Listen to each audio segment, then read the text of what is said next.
Om Muni Muni Ma Muni Soha. Om Muni Muni Ma Muni Soha. Om Muni Muni Ma Muni Soha.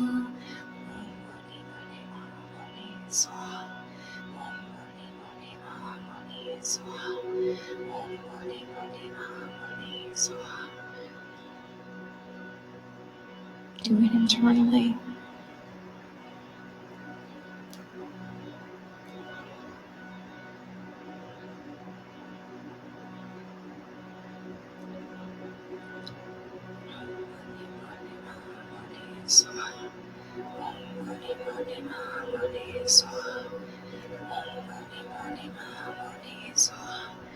Om Muni Muni Ma Muni Soha. Om Muni Muni Ma Muni Soha. Om Muni Muni Ma Muni Soha.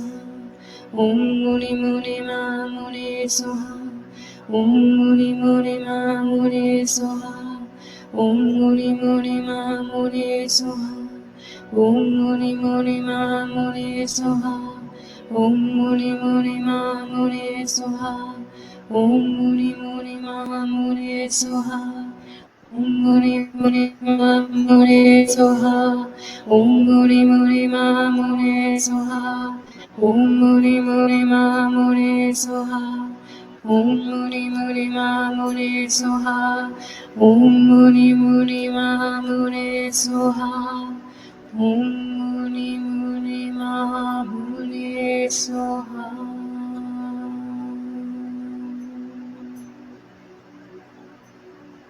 Breathe in. Gather all the energy. And exhale, release.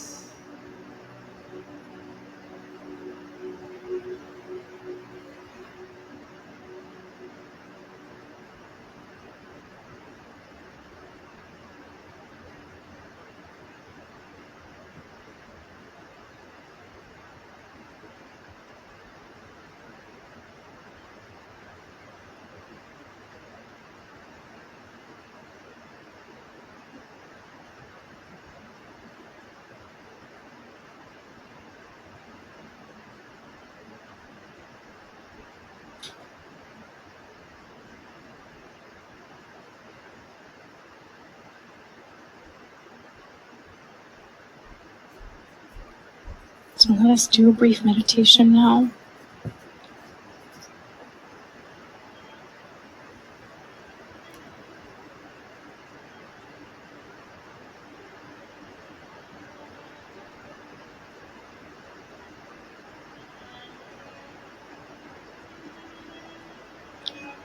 Feel the energy in your body, your mind, from the repetition of the mantra.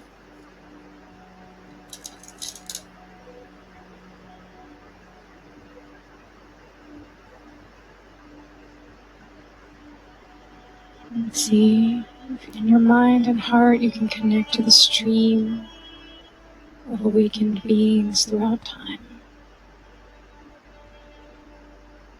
who have shown us the path of light.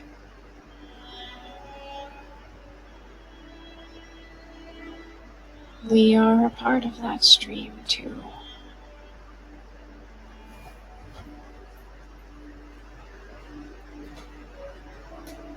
We are also awakened, but we've just forgotten.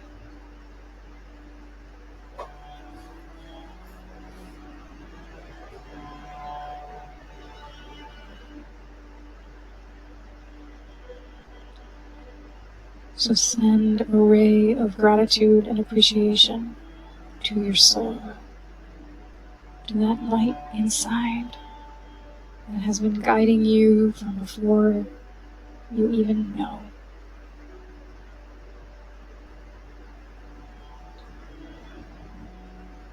That light was with you and with all of us before we even took form. And that light is so much deeper than our mind and our thoughts that are changing and our likes and dislikes. It's deeper than the shame and the guilt and those feelings of unworthiness and failure It's just at rest.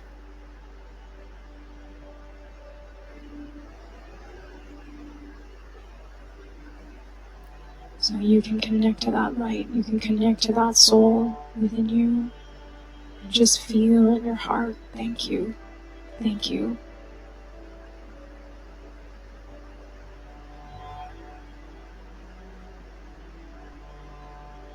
That light gives us the strength when we feel we can carry on, when our mind is eclipsing that light within us.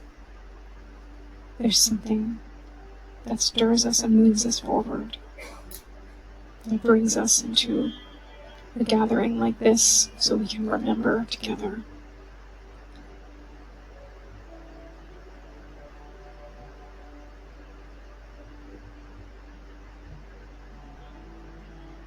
So if you like, you can imagine now this beautiful golden light at the top of your head, like the afternoon sun, that golden sun, warm.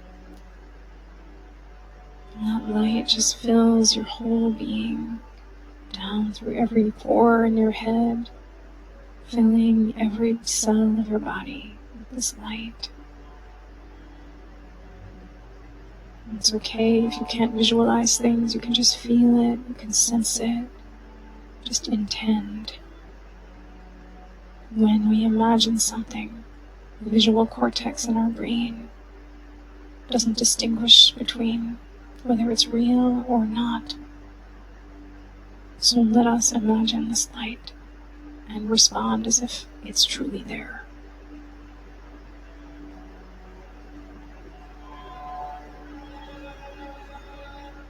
Give yourself permission to shine that light.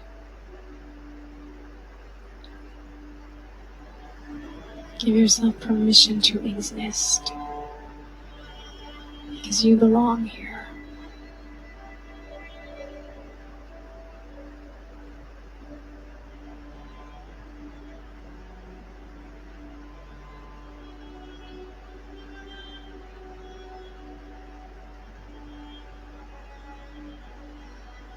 And to all of the things that may be eclipsing your experience of that inner light,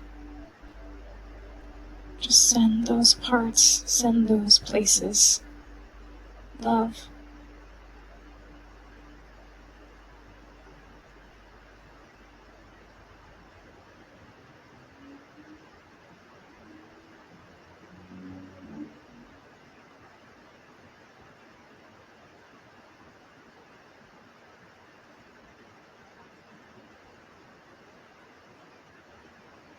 I want to end by reading you this beautiful passage from John O'Donohue about thresholds that I shared once before, that I think is really relevant to this moment, this time, at an eclipse doorway, which is a time of change, letting go.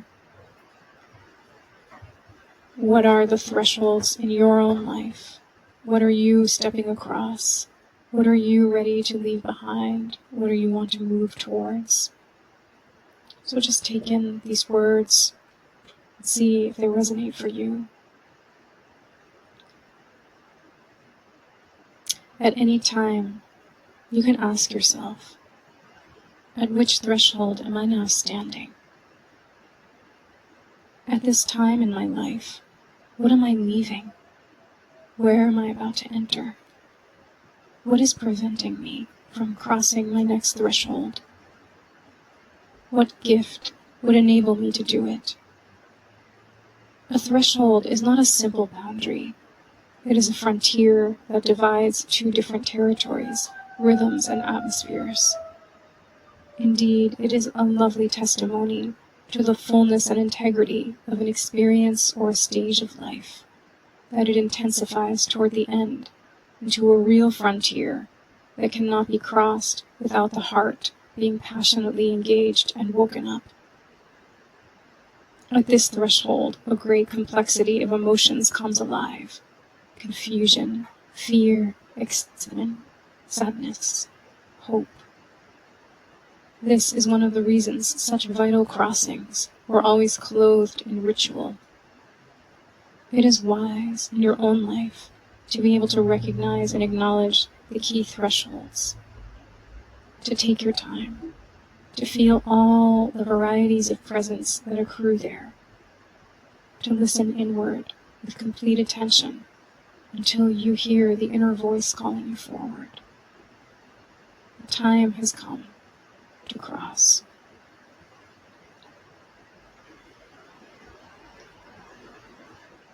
So with that, we're just going to chant Loka Samasta, like we always do.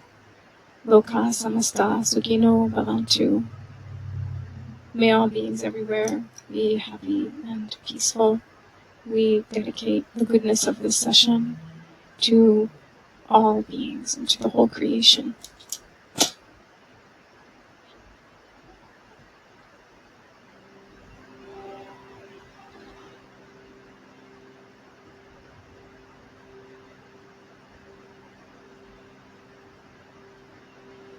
Om Loka Samasta Sukhino Bhavantu.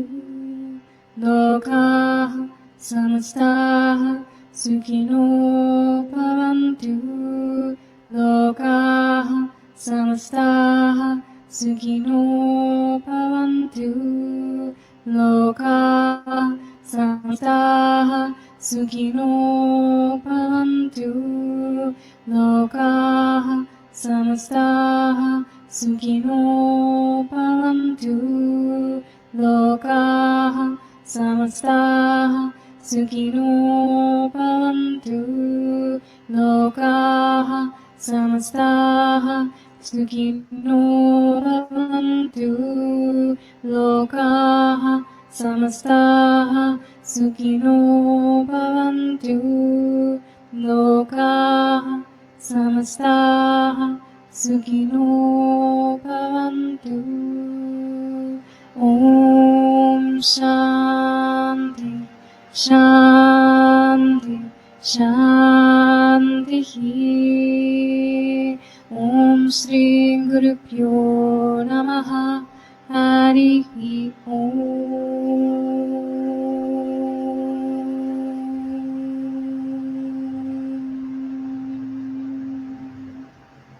Peace, peace, peace.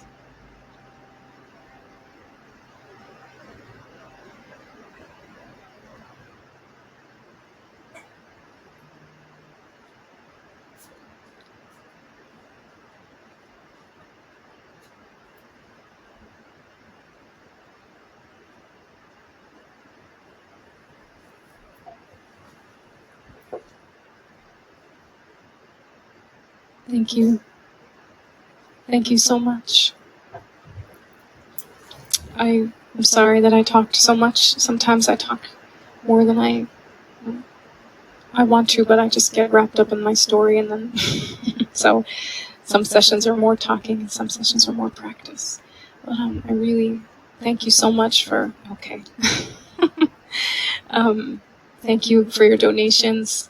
I really, really appreciate it. It really helps, and there's so much music that I want to record, and it's expensive to record music because there's so many people involved. So your support really helps me. So thank you, and I just appreciate you all so much for showing up. You know, every time I do these lives, it really makes me want to cry. I just feel so such a sense of community with us here when we come together in this way, and it's really special. You know, we're all just dealing with this world, you know, this horrific shooting that happened in Buffalo, and this war. I mean, just it goes on and on. It's just too much, you know, it's too much to hold all of that. So we need to be able to be together, to feel our sadness about the madness of this world, and try to touch the peace that is not ever disturbed by it, which is also there, and it's still flooding. Gosh. This earth is really so deeply in need of our care, and I really believe that it's coming together in this way, doing these practices and just being real human beings. You know, that is a kind of medicine. It helps. I'm convinced about that, and that is really what mamos or the shamans from Colombia who I've studied with for a few years, that many of you know I've talked about.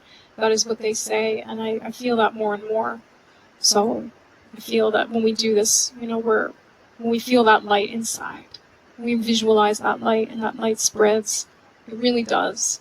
There's so much that we don't really understand, about even any of these things. It's like we're chanting this mantra, Om Muni Muni Maha Muni Ye Soha.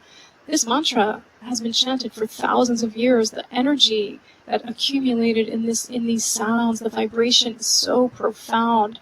It affects our consciousness in a way that we don't really know. I certainly don't know anything. I don't tend to have any idea about it. I just know the experience.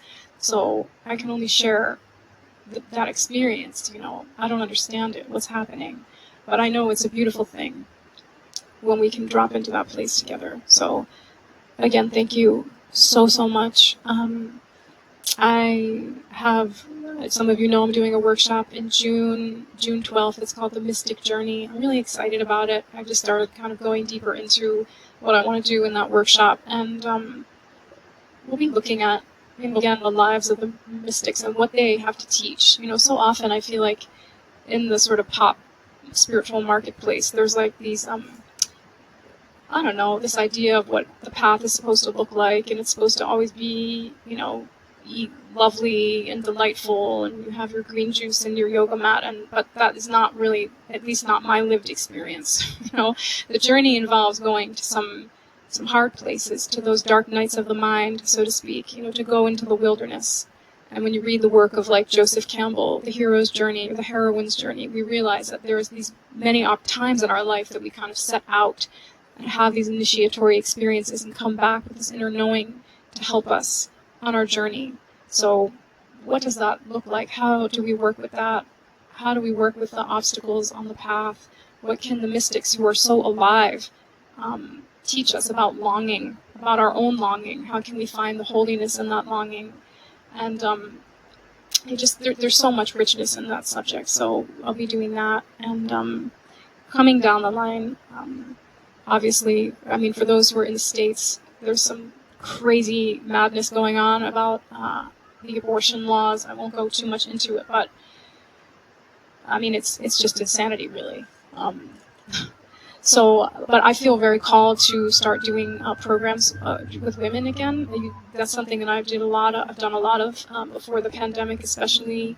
And so at some point, I think in later July, I'm going to offer a workshop. And it probably will end up being a regular thing. That's like a circle or like a program on awakening that feminine heart to connect with other women, so we can have these conversations and do the practice. That in these female bodies, anyone identified as a woman, of course, is welcome to that. So I'll share more about it soon.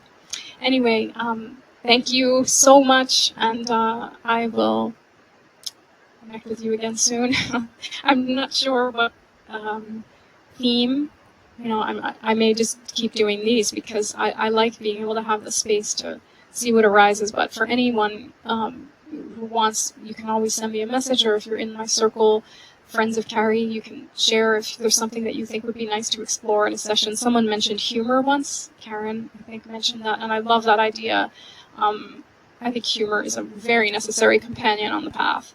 Otherwise, we can take ourselves too seriously, and so humor just cuts through. So I love that theme, and that might do something with that. But anyway, I'm open to all of your feedback. And there you are, Karen. Hi, Samadhi. I loved your session yesterday. Oh, I really want to record the second chapter of The Wind in the Willows. I feel so bad that I haven't gotten to that yet. I did that first one so many years ago, and then I just haven't had a chance to get back into it again. It's Friends of Carrie Grossman is the name. But I love recording that. It was so much fun because I got to take on some different names, different character voices, and it was definitely an experience. I was a mole and a rat. I think it was, a mole and a rat. And in the second book, I think there's like a tortoise. I haven't figured out how I would do the voice of the tortoise. So once I figure that out, then I'll record the second chapter. So All right, y'all. Thank you so much. I really wish you a very auspicious eclipse evening, whatever that means. Just know that it's a potent time. It's a portal, so to speak, and take good care of this being. Really, be kind to yourself. I was going to chant the Mahamrityunjaya mantra because that is something that's said to be very positive and beneficial during an eclipse. Swami Shivananda and others have said that, but I didn't, just in interest of time. But you could find a recording of that somewhere. I haven't recorded it yet, but Mahamrityunjaya mantra, Trayambakam. It's a good one to listen to. All right. Thanks for listening to my stories. I'll see you again soon, I hope.